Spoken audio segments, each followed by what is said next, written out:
Kalesvaraya Shiva Shiva Sarveshwaraya Shambha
Shambha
Shambho, Shambho,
Okay.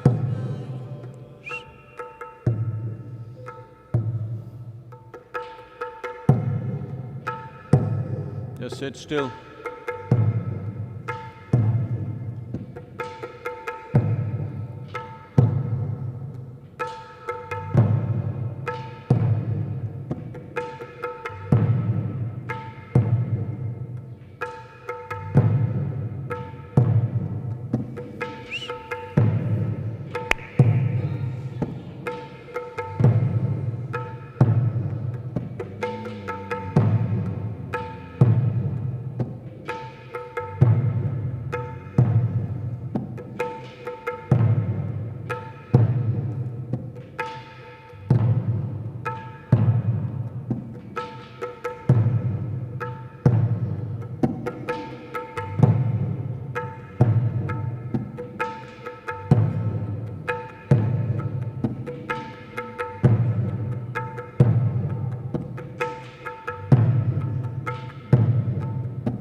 Yugurto va bhogurto va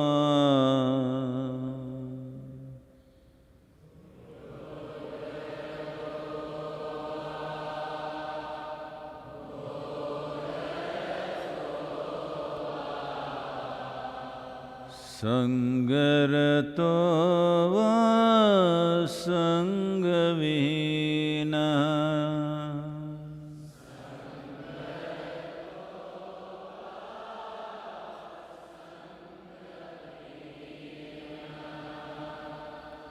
Yasya brahmani ramate chitta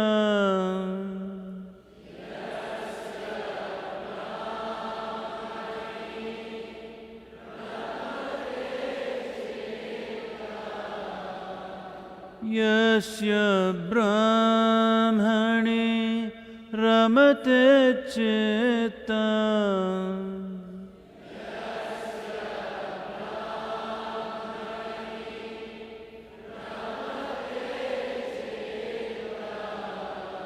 Nandati nandati nandateva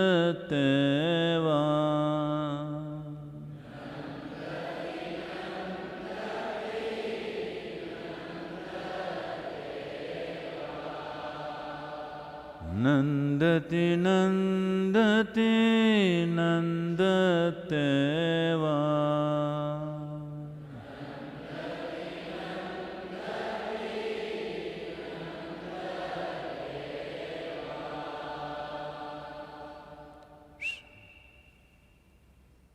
Please open your eyes.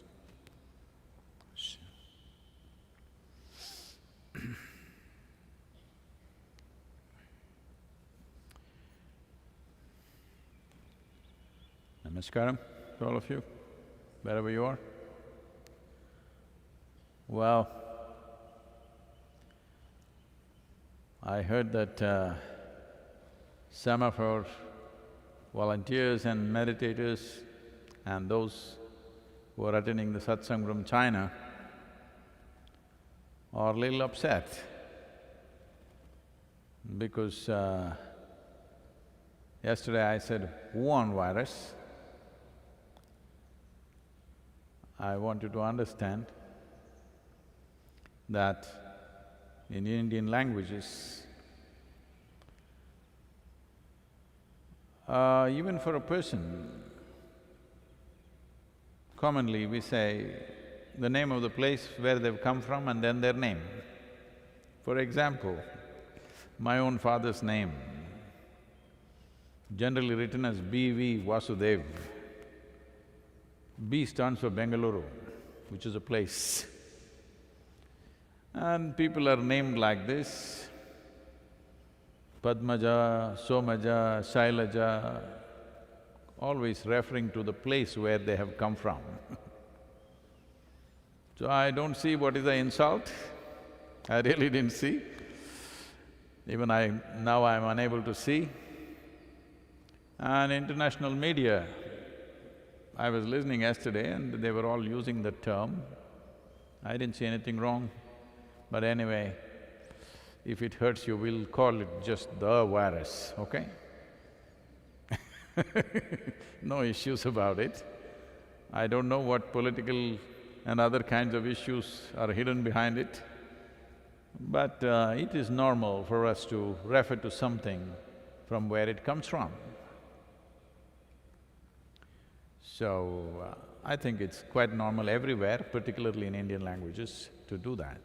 Anyway, well, the world has crossed, unfortunately, over 30,000 fatalities in the world. And the numbers are building up. Many countries moving towards 1,000 fatalities a day.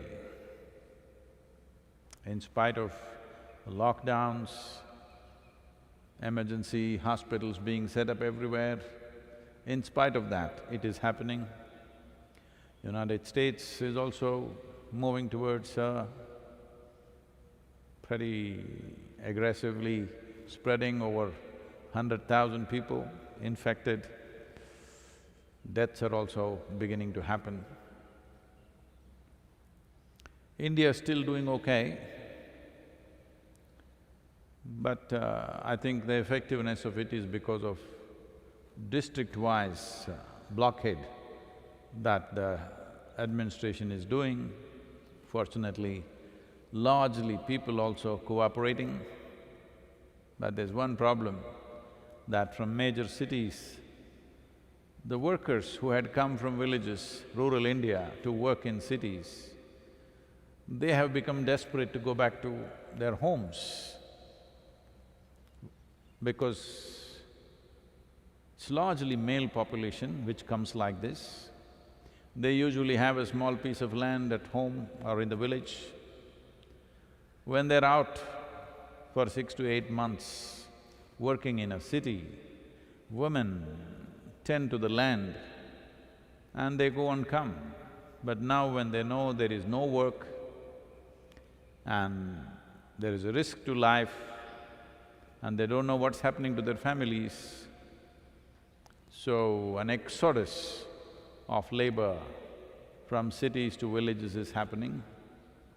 Government is doing everything possible to set up hostels for them, food arrangements, but they don't want anything, they just want to go back home, which is unfortunately… It's understandable how they feel about it, but unfortunately they could take the virus in the city,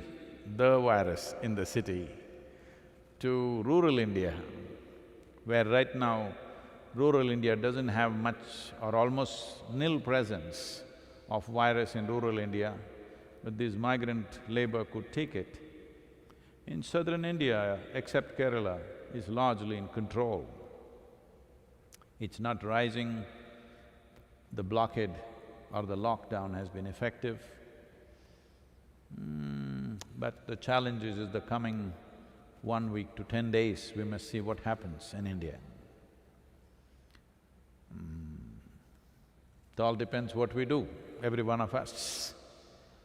Because there is a problem in human mind, as days pass by, nothing happened, they will become complacent. Nothing happened means what? You want people around you to fall dead? Is that something happening? Nothing happened means everybody is well. It is not a time to become complacent. It is not a time to relax the basic mode of behavior that we have set for everybody. Please, let's hold this. And from all scientific predictions, calculations, it could be a reasonably long haul. But those of you who are at least believing that you are on a spiritual path, this is a good time, because in today's world where there is such an onslaught of sounds and colors and visuals upon our senses. In the sense, if you were here 100 years ago, well, you saw greenery around you, brown earth, blue sky. If you had to see anything more dramatic, you had to wait for the sunset or get up early and wait for the sunrise. Rest of the day, this is all it was. Now it's not like that. If you turn on your television, colors are going on all the time, or if you just open your phone, whole cosmos is happening there, or just about anything that you want to see is there. So the amount of visual input and the audio input is so heavy today that turning inward looks like a very remote thing for most people. This is a good time to check yourself out and also use this opportunity. In yoga, there is a dimension in the Ashtanga Yoga. Well, Ashtanga Yoga, as some people think, is not a brand. Ashtanga means eight-limbed yoga. There are 8 limbs to yoga. One of the limbs is pratyahara. Pratyahara means taking your sensory engagement from the outside world and put it inside. In today's world, people cannot even comprehend what that is. Well, many of you who've been through periods of sadhana have experienced this. Well, even before things happened with me, when I went away into forests just to enjoy the forest and just to walk, for weeks on end when I just walked by myself in the jungles, I just realized that just not seeing human faces for a few weeks does something to you which is incredible. There were wild animals, but there were no human faces for weeks on end. Well, I noticed something very, very different in my system, a kind of energy and exuberance which was kind of, making me walk a few inches above the ground kind of feeling. Though mostly these weeks I was largely starved.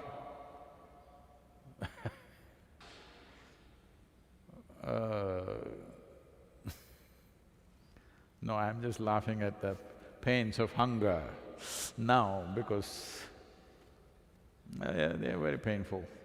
But still, I was energized in such a way that I would be walking almost few inches above the ground, that kind of feeling. And I realized it is… when I look at trees, animals, the engagement was one kind, it's just looking at it, appreciating it, or simply looking at it for what it is. But when you look at human faces, knowingly, unknowingly, there is a certain amount of transaction happening. Like, dislike, approval, disapproval, so many things are happening, you don't even have to participate in it. If you just look at someone, it just happens. So it is from then that I started kind of closing my eyes more and more, because if I just close my eyes for hours on end in a day, consciously closing your eyes, not sleeping, you will see there is a new dimension of energy available to you. This is what pratyahara means, that you took away the sensory engagement with the world and turned it inward. This is a good time, if you're willing, wherever you are, to experiment with this, that if not the whole day, let's say 6 hours a day or 12 hours a day or whatever is possible for you. You can even start with 1 hour or 2 hours, just keeping your eyes closed, not looking at anything. Initially, your mind may go all over the place, it's okay, don't try to control it, let it go wherever it wants. I want you to understand it doesn't go anywhere, it's just replaying old stuff. Oh, my mind will go somewhere. No, your mind doesn't go anywhere. This is the illusion you have to break, that you believe your mind is going somewhere, which means you're misunderstanding psychological process for an existential reality. Psychological process is just made up by you playing your own stupid, badly directed cinema and believing it's true. This is a good time. It's a good time that you try to do this in a day, a certain amount of time, whatever that is. You close your eyes and sit. But something happened, somebody made some noise, somebody did something. Okay, not like that. Especially when you think something important is happening, you must close your eyes. Yes. Because engagement with the world has to become conscious, that's all. If engagement with the world is conscious, however much you are engaged with the world, it doesn't leave you, disturbed or freaked out. When your engagement is compulsive and reactionary, then you will see smallest things are throwing people off. Most human beings just earning a living, raising a family, dying one day. For this, how much turmoil people are going through is unbelievable. It's not even fair, just to do simple things that every other creature is doing. Right now, look at the sparrows, evening family affairs they're settling with a bird brain. But they're managing it in their own way. For this, human beings are with such a big brain, freaking out. This is because their engagement with the world is compulsive, not conscious. This is a good time for you to experiment with this, that you bring some pratyahara into your life. Wherever you are, whoever you are, it doesn't matter, you don't need any training. Just sit with eyes closed. It's all right, mind is running away, let it run. Don't try to stop it, because there are no brakes on it. All the three pedals are throttle, whichever way you touch it, it'll only run faster. So don't do anything, it will run. It will run because it has a certain karmic momentum. If you just leave it for some time without tending to it, it will slow down and it will stop. Do not worry about stopping the mind, not stopping the mind. All I am saying is, do not engage with the outside world for whatever number of hours that you can. Start with an hour, push it to 6 to 12 hours a day. You will see, you will have the necessary energy to hit the peaks. Right now, the biggest problem why human beings are not able to become blissful and exuberant within themselves is lack of energy. If they're joyful for 3 minutes, then they will sink like that. Actually, there are sayings like this in the society. Socially, people believe that if you become very exuberantly joyful today, tomorrow you will be miserable. It is generally said in the society. Don't be so happy because tomorrow you will become miserable. Because their batteries are like that today if they are very exuberant, tomorrow it'll become depressed. So, pratyahara is a key element to create that kind of an energy system which can take any experience of life in its stride and doesn't put you down. Good time to turn to pratyahara.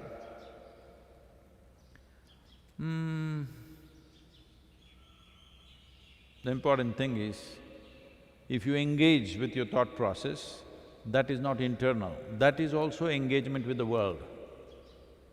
No, I did not look at anybody's face, I was just thinking. This is also engagement with the world because your thought doesn't belong to you. The content of the thought is all from outside. You're running a private world in your head, but there is no private world. Existentially, there is only one world, you either live in it or you don't. Your private world is a madhouse that you made up. Sometimes, of course, it gives you some pleasure, but living in an illusory, made-up world is not going to last for long. Especially if you know, people are always saying, I got disillusioned. This is my blessing, you must get disillusioned as quickly as possible. Because disillusion means all your illusions got destroyed. Should this not happen at the very beginning of life? It should happen at the earliest time, that all your illusions fell apart. My blessing is, may you live in the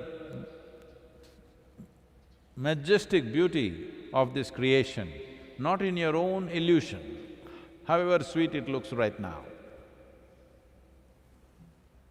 Please, question. Sadhguru, the first question is from Giordano. Namaskaram, Sadhguru. Where is he from? Can we ask or no? Is not mentioned, Sadhguru. Okay. Social media question. Okay, we cannot ask him because we cannot say where they came from. If living here as a yogi is so ecstatic and blissful, why would one want to escape the cycles of rebirth?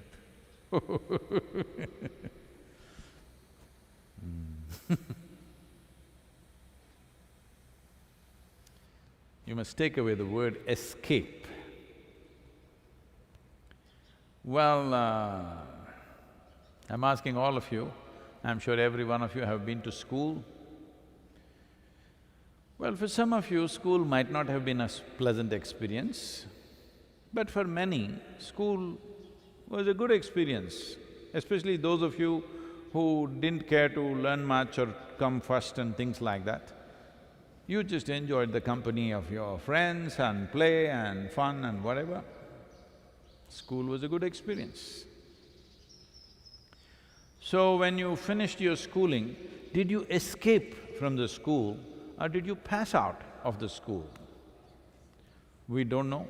Maybe Giordano escaped from his school. That means he didn't pass. Generally, most people pass and they go to the next stage of life. When you're in school, however good the school is, would you want to go to the college? Definitely. This is the nature of the human being. However good this is, you want to go to the next phase of life. Something is good, so I will do the same thing forever. That's a foolish way of looking at life.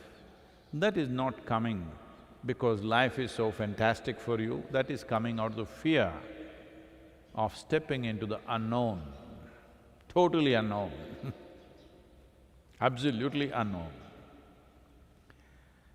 This happened. At one point, bad times came and Shankaran Pillai became a construction worker, carrying bricks up many floors. Then his co-worker, another person who was also labor there, noticed Shankaran Pillai is carrying more bricks than what is asked by the foreman, more. Everybody is carrying 8 bricks, Shankaran Pillai is carrying 12 bricks.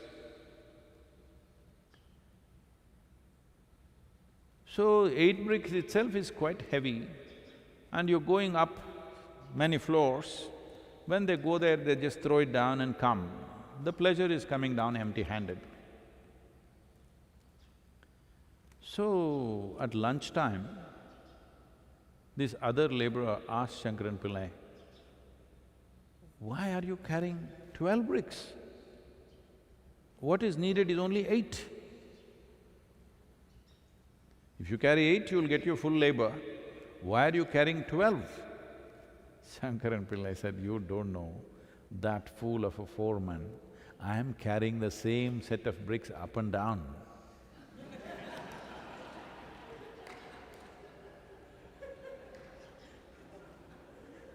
Brilliant. So, there are many people like this, they're carrying on with the same stuff up and down, punarapi jananam, punarapi maranam, going on and on. This is happening simply because life is compassionate, creation is compassionate. It sets screens for your memory. If these screens are broken, you will be so miserable right now.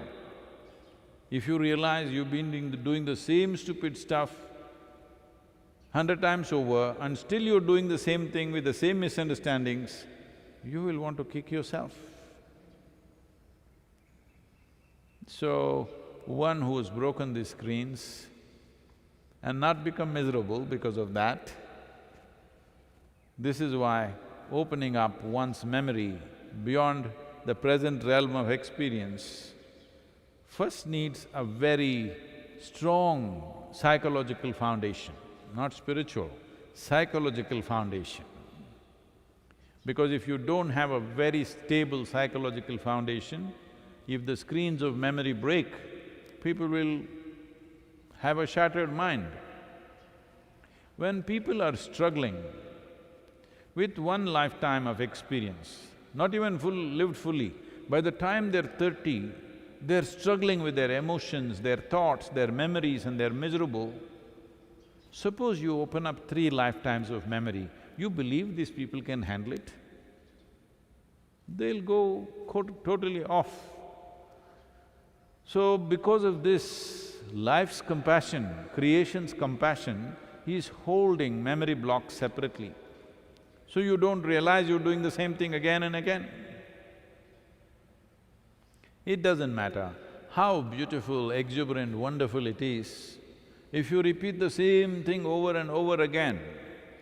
I'll do one thing, whatever is your favorite music, I will play it, not here, I will play it in your mind, non-stop,